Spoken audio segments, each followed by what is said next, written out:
House ബോട്ടിൽ കയറാത്തവരാരായുള്ളത്? House boat കാണാത്തവരാരായുള്ളത്? ഒരിക്കലെങ്കിലും ഹൗസ് ബോട്ടിൽ കയറണമെന്ന് ആഗ്രഹിക്കുന്നവരാണ് ഒത്തിരി. പ്രത്യേകിച്ച് ഇവിടെ ആലപ്പുഴ ജില്ലയിലുള്ളതോ അല്ലെങ്കിൽ തീരദേശത്തോ ഉള്ളവരല്ല, മറിച്ച് ഇന്ത്യയിലെ കേരളത്തിലല്ലാതെ മറ്റുള്ള സ്ഥലങ്ങളിലുള്ളവരും അതുപോലെ തന്നെ ഹിൽ ഏരിയയിൽ താമസിക്കുന്നവർക്കുമാണ് ആ ഒരു തലത്തിലേക്ക് വരുന്നത്. നാഷണൽ ജിയോഗ്രാഫിക് മാഗസിൻ ജീവിതത്തിൽ ഒരിക്കലെങ്കിലും സന്ദർശിക്കേണ്ട 50 പ്ലേസസ് 50 സ്ഥലങ്ങളിൽ ഒന്നായി ആലപ്പുഴയുടെ കായലുകൾ പരാമർശിച്ചതിൽ ഒട്ടും അതിശയിക്കാനില്ല. ഞങ്ങളുടെ ജില്ലയാണ് ആലപ്പുഴ ജില്ല. കിഴക്കിന്റെ വെനീസ് എന്ന വിളിപ്പേരുള്ള ആലപ്പുഴ വളഞ്ഞു പുളഞ്ഞ കലാനുകളും പച്ചപ്പ് നിറഞ്ഞ് തിളങ്ങുന്ന വെള്ളവും ഒഴുകി നടക്കുന്ന ഇഡ്ലിക് ഹൗസ് ബോട്ടുകളുടെ കാഴ്ചയും കൊണ്ട് ആത്മാവിന് കുളിർമയേകുന്ന ഒരു ഔഷധമാണ്. നദിയുടെ തീരത്ത് ഒരു കേരളീയ ജീവിതത്തിന്റെ കാഴ്ചകൾ ധാരാളമുണ്ട്. ഒത്തിരിയധികം കാഴ്ചകളാണ് നമുക്ക് കാണാനുള്ളത്. എൻ്റെ ഫ്രണ്ട്സിനൊക്കെ ഹൗസ് ബോട്ട്സ് ഉണ്ട്. 2-3 ഹൗസ് ബോട്ട്സ് ഉള്ളവരാണ് ഫ്രണ്ട്സ്. അവർ പലപ്പോഴും പറയാറുണ്ട്. അപ്പോൾ ഞാൻ വരുന്നത് ഹൗസ് ബോട്ടിലേക്കാണ്. ഹൗസ് ബോട്ടിന്റെ വീഡിയോസ് ഞാൻ ഇതിലൂടെ തരുന്നുണ്ട്. ഏവർക്കും പുതിയൊരു വീഡിയോയിലേക്ക് സ്വാഗതം. കുട്ടനാട്ടിലേക്ക് സ്വാഗതം.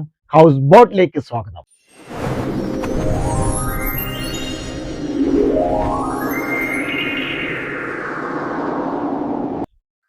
കുട്ടനാട്ട് ഗ്രാമത്തിൽ ജനിച്ചു വളർന്ന TG രഘു പൂക്കൈതയാറിന്റെ തീരത്താണ് വളർന്നത്.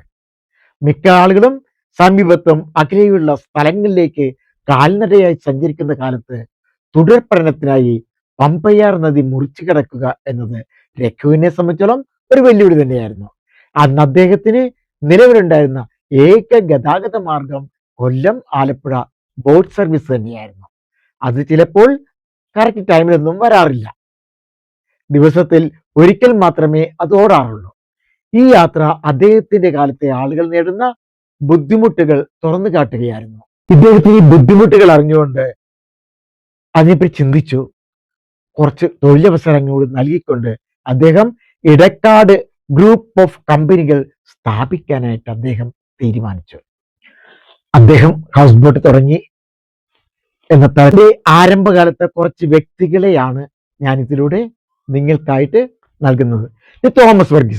തോമസ് വർഗീസ് ആണ് കേരളത്തിലെ ആദ്യത്തെ ആധുനിക ഹൗസ് ബോട്ട് ആരംഭിച്ചെന്ന് പറഞ്ഞ കെട്ടുവള്ളങ്ങളുടെ ജനപ്രീതി പ്രധാന വിനോദസഞ്ചാര കേന്ദ്രങ്ങളാക്കി മാറ്റിയത് ഇദ്ദേഹത്തിന്റെ ആരംഭം മുതലാണ്. ഹൗസ് ബോട്ടുകൾക്ക് ഏകദേശം 60 മുതൽ 70 അടി വരെ നീളമുണ്ട്. അതായത് 18 മീറ്റർ മുതൽ 21 മീറ്റർ വരെ നീളമാണ്. മധ്യഭാഗത്ത് ഏകദേശം 15 അടി, അതായത് 4.6 മീറ്റർ വീതിയുണ്ട്. മുളയും പനയോലയും കൊണ്ട് നിർമ്മിച്ച മേൽക്കൂരകളാണ് കേരളത്തിലെ ഹൗസ് ബോട്ടുകളുടെ സവിശേഷത. ഇവയ്ക്ക് കരുത്തറ്റ ഒരു മരത്തിന്റെ കമ്പുകളാണ്. അതിന് വാരി അതുപോലുള്ള മരങ്ങളൊക്കെയാണ്. പക്ഷെ ഇപ്പോൾ ആ രീതിയിലല്ല. അത് പ്ലാസ്റ്റർ ഓഫ് പാരീസ് ചെയ്ത വീട്, കോൺക്രീറ്റ് വീട് പോലെ രീതിയിലേക്കാണ് ചെയ്തത്. എങ്കിലും മുകൾ തലങ്ങളെല്ലാം ഇപ്പോഴും ആ പരമ്പരാഗത രീതിയാണ്. പരമ്പരാഗതമായ സാങ്കേതിക വിദ്യകൾ ഉപയോഗിച്ചാണ് അത് നിർമ്മിച്ചിരിക്കുന്നത്. അവിടെ പലകളുണ്ട്. അതുപോലെ തന്നെ കയറുകൾ ഉപയോഗിച്ചാണ് പലതും ബന്ധിച്ചിരിക്കുന്നത്. അതായത് പണ്ടത്തെ വെള്ളം പോലെ തന്നെ അങ്ങനെ പണിയുന്നതെല്ലാം അതാത് സ്റ്റൈലിൽ. കാരണം വള്ളം പണിയുന്നത് എങ്ങനെയാണ്, വള്ളം പണിയുന്നതിന് വേണ്ടി തരാം. അപ്പൊ അതില് ചാളനെയ്യ് അല്ലെങ്കിൽ കശുവണ്ടി എണ്ണയുടെ സംരക്ഷണ പാളികൾ, അങ്ങനെ കുറെ കാര്യങ്ങളുണ്ട്. അതിനെപ്പറ്റി പറയാം. 1991 കാലഘട്ടങ്ങളാണ് ഹൗസ് ബോട്ടുകൾ വിനോദസഞ്ചാരത്തിനായി ഉപയോഗിച്ചു തുടങ്ങിയെന്നാണ് മാധ്യമങ്ങൾ നൽകുന്ന ചരിത്രമെങ്കിലും യാഥാർത്ഥ്യം മറ്റൊന്നാണെന്ന് അറിയുക. ജീവിക്കുന്ന സാക്ഷ്യങ്ങളുണ്ട്. അപ്പൂപ്പനും അപ്പച്ചനും അമ്മച്ചിയും ഇന്നില്ലെങ്കിലും അങ്കിളും ആന്റിയൊക്കെ ഇന്നും നമ്മോടൊപ്പുണ്ട്. മാധ്യമങ്ങളും ഗൂഗിളും പറയുന്നത് മാത്രമാണ് ചരിത്രമെന്ന് നാം കരുതല്ലേ. ചരിത്രങ്ങൾ വളച്ചൊടിക്കാം. അതിനും എത്രയോ മുമ്പ് കെട്ടുവള്ളങ്ങൾ ടൂറിസത്തിനായി ഉപയോഗിച്ചിരുന്നു എന്നറിയണം. 1944 എൻ്റെ അമ്മച്ചിയുടെ വിവാഹം. അതിന് മുമ്പേ ഹൗസ് ബോട്ട് ടൂറിസം ഇവിടെ ഉണ്ടായിരുന്നു, കേരളത്തിലുണ്ടായിരുന്നു, കൊച്ചിയിലുണ്ടായിരുന്നു. ഞങ്ങളുടെ അരൂരുണ്ടായിരുന്നു. നെല്ലിക്കൽ തറവാടിന്, അതായത് അമ്മച്ചിയുടെ നെല്ലിക്കൽ തറവാടിന് 5 വള്ളങ്ങളുണ്ടായിരുന്നു. അമ്മച്ചിയുടെ അപ്പനും അപ്പൂപ്പനുമൊക്കെ കായലിലെ ചരക്ക് നീക്കത്തിനും വാണിജ്യങ്ങൾക്കുമായി കെട്ടുവള്ളങ്ങൾ വാടകയ്ക്ക് നൽകിയിരുന്നു. എനിക്ക് തോന്നുന്നത് അന്നത്തെ കെട്ടുവള്ളങ്ങൾ വാടകയ്ക്കെടുത്ത ബന്ധങ്ങളാകാം രണ്ടുപേരുടെയും പേരക്കിടാങ്ങളുണ്ടായ അപ്പച്ചന്റെയും അമ്മച്ചിയുടെയും വിവാഹ ആലോചന പോലും നടന്നതെന്ന് തോന്നുന്നു. അന്നൊക്കെ തറവാട് മഹിമ വിവാഹാലോചനകൾക്ക് അനിവാര്യമായിരുന്നല്ലോ. എൻ്റെ അപ്പച്ചൻ്റെ അപ്പനും അപ്പൂപ്പനും കയർ വ്യവസായങ്ങൾ ഉണ്ട്. ചകിരി അതുപോലുള്ള റോ മെറ്റീരിയൽസ് അതൊക്കെ കൊടുത്തിട്ട് അവർ കയറുകളാക്കി അത് ആലപ്പുഴയ്ക്ക് കൊണ്ടുപോകും. അതുപോലെ പല ചരക്കുകൾ 2 എണ്ണം ഉണ്ടായിരുന്നു. 2 എണ്ണച്ചക്കുകൾ ഉണ്ടായിരുന്നു. പല ബിസിനസ്സിനും ഈ വള്ളങ്ങൾ വാടകയ്ക്ക് എടുക്കേണ്ടി വരും. അങ്ങനെ ആകും ഞങ്ങളുടെ കുടുംബമായ തോട്ടേക്കാട്ട് കുടുംബവും നെല്ലിക്കൽ കുടുംബവുമായി ബന്ധമുണ്ടായതും ഈ ഞാനുണ്ടായതും. നമുക്ക് കെട്ടുവള്ളങ്ങളിലേക്ക് വരാം. അമ്മച്ചിയുടെ വിവാഹത്തിനും ഒത്തിരി മുമ്പേ നെല്ലിക്കൽ ഫാമിലി, അതായത് അരൂരത്തെ ക്രിസ്ത്യൻ ഫാമിലികളിൽ 5 ഫാമിലീസ് ആണ് ഇവിടെ ഉള്ളത്. അതായത് ആദ്യം ഒരു ഫാമിലി പാലയിൽ നിന്ന് വന്നു. അതിനുശേഷം അത് വിഘടിച്ചു വരുന്ന കുടുംബമായിരുന്നു നെല്ലിക്കൽ ഫാമിലി. ആ ഫാമിലിയുടെ അല്പം കാര്യങ്ങളിലൂടെ പോവുകയാണ്. അമ്മച്ചിയുടെ വിവാഹത്തിനും ഒത്തിരി മുമ്പേ ഈ ടൂറിസം ഉണ്ട്, കെട്ടുവള്ളം ടൂറിസം ഉണ്ട്. നെല്ലിക്കൽ ഫാമിലി, അതായത് അമ്മച്ചിയുടെ ഫാമിലി, ആ ഫാമിലി അപ്പൂപ്പനും അമ്മുമ്മയും മക്കളും പേരക്കിടാങ്ങളും എല്ലാം കൂടി ചേർന്നത് 1-2 പേരൊന്നും അല്ല. കെട്ടുവള്ളത്തിന് ഭയങ്കര വലിയ വള്ളമാണ്. ഒരു വീടിന്റെ സെറ്റപ്പാണ്. അരകല്ല്, അലക്കുകല്ല്, അതുപോലെ തന്നെ ഒത്തിരി സാധനങ്ങൾ അതിലുണ്ടാകും. കോഴിയുണ്ട്, അതുപോലെ തന്നെ ചിലപ്പോൾ ആടും ഒക്കെ ഉണ്ടാകും. അതുപോലെ തന്നെ ഒത്തിരി സാധനങ്ങൾ അതിലുണ്ടാകും. അവർ അനുദിന ജീവിതത്തിന് എന്തൊക്കെ വേണം അതെല്ലാം ഉണ്ടാവും. പിന്നെ മീനൊക്കെ പിടിക്കുന്നത് എങ്ങനെയാണ്? അവര് വള്ളത്തില് പോകുമ്പോ ആ പുഴയിൽ നിന്ന് തന്നെ മീൻ പിടിക്കും. അരിയും മറ്റുള്ളതും എല്ലാ ഐറ്റവും എത്രയധികം പേർക്ക് കഴിക്കാവുന്ന അതെല്ലാം 1 മാസത്തേക്ക് ഉണ്ടാവും. അതുപോലെ അന്നത്തെ പല നാടുകളിലെയും സാമ്പത്തികമായി ഉയർന്ന നിലയിലുള്ള പ്രശസ്തമായ കുടുംബങ്ങൾ വർഷാവർഷം മലയാറ്റൂർ പള്ളിയിൽ പെരുന്നാളിന് പോകും. അതൊരു ടൂറാണ്. ഇന്നത്തെ പോലെ പാലങ്ങളില്ല, ബസ്സുകളില്ല, വാഹനങ്ങളും റോഡുകളൊന്നുമില്ല. അന്ന് പലരും കാൽനടയായി പോകും. ചിലപ്പോൾ 1 മാസത്തെ യാത്രയൊക്കെ ആയിരിക്കും. അതുകൊണ്ട് തീർത്ഥാടനത്തിന് പോകുന്ന പോലെയാണ്. അവര് കായല് കടന്നു പോകുന്ന ഓരോ സ്ഥലത്ത് ചെല്ലുമ്പോൾ പരൂരിൽ നിന്ന് ഇടക്കൊച്ചിയിലേക്ക് പോകണമെങ്കിൽ അവിടെ നേരെ ഒരു കടത്തുണ്ട്. ആ കടത്ത് കഴിഞ്ഞുകൊണ്ട് അങ്ങോട്ട് പോകാൻ. അതിനുശേഷം തോപ്പുംപടിയിൽ നിന്ന് എറണാകുളത്തേക്ക് പോകണമെങ്കിലോ അതിന് തോപ്പുംപടി ഹാർബർ പാലമില്ല, അത് അവിടെ ഒരു കടത്തുണ്ട്. എങ്ങനെയാണ് പണ്ടുള്ളവർ പോയിക്കൊണ്ടിരുന്നത്. പക്ഷേ വള്ളത്തിനാണെങ്കിലോ ഇത് മലയാടിവാരം വരെ ഇതവിടെ ചെല്ലും.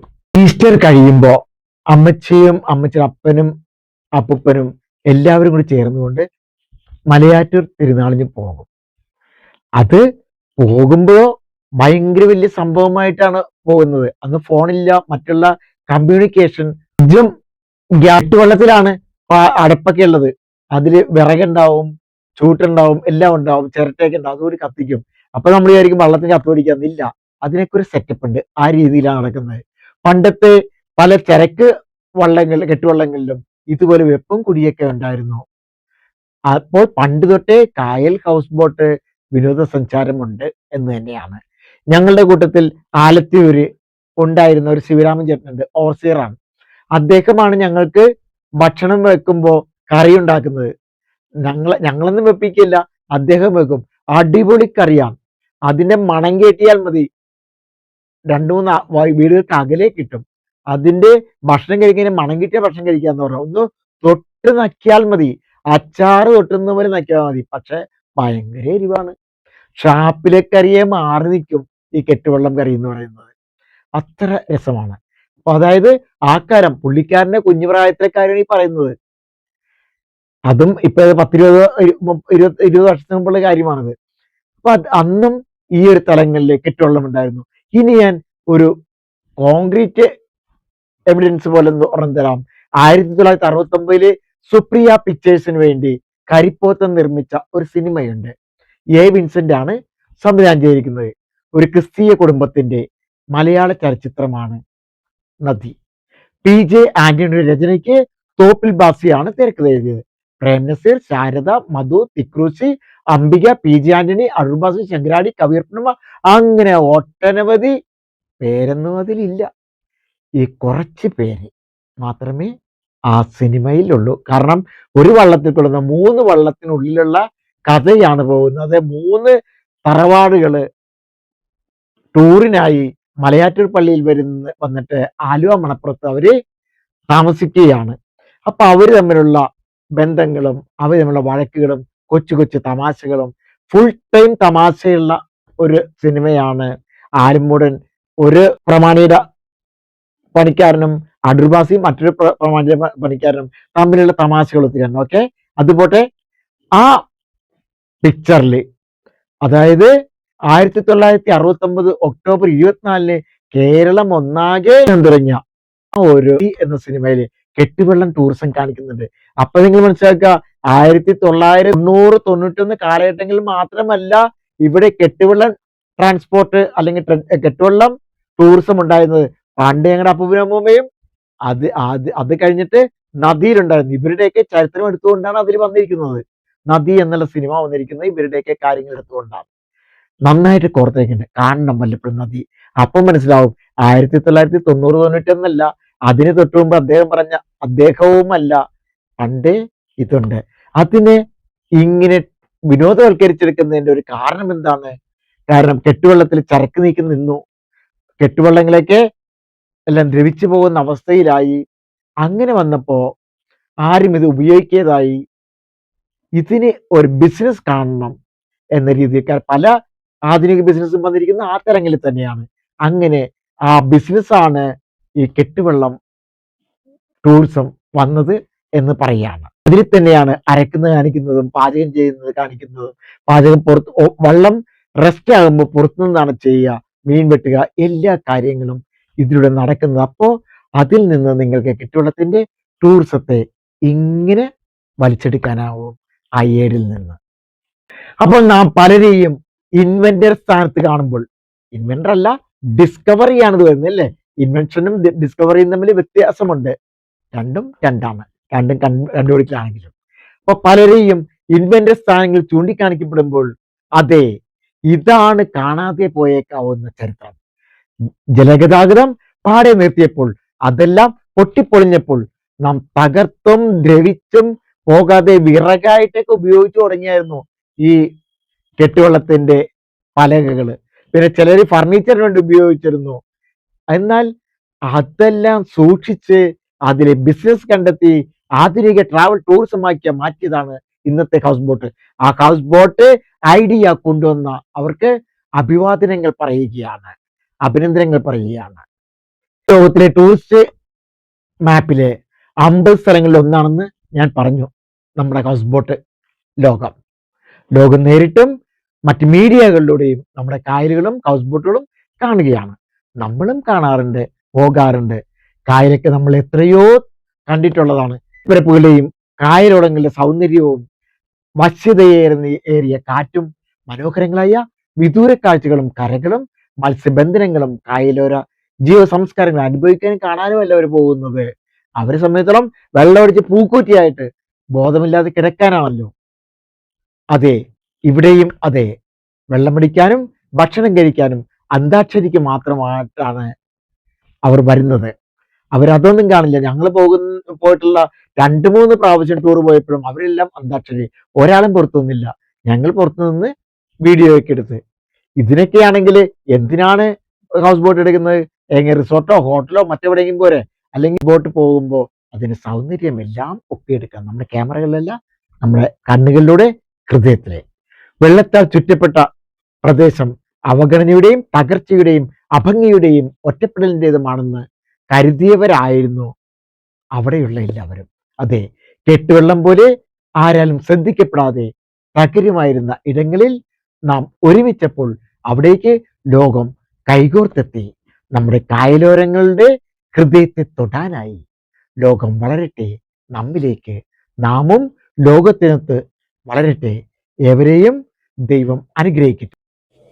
ഈ വീഡിയോ നിങ്ങൾക്ക് ഉപകാരപ്രദമായെന്ന് തോന്നിയാൽ മറ്റുള്ളവർക്കും കൂടെ ലഭിക്കുവാൻ ഷെയർ ചെയ്യാൻ മറക്കില്ലല്ലോ. ഇനിയും ഇതുപോലെയുള്ള വീഡിയോകൾ ലഭിക്കുവാനായി സബ്സ്ക്രൈബ് ചെയ്തിട്ടില്ല എങ്കിൽ സബ്സ്ക്രൈബ് കൂടെ ചെയ്യണേ.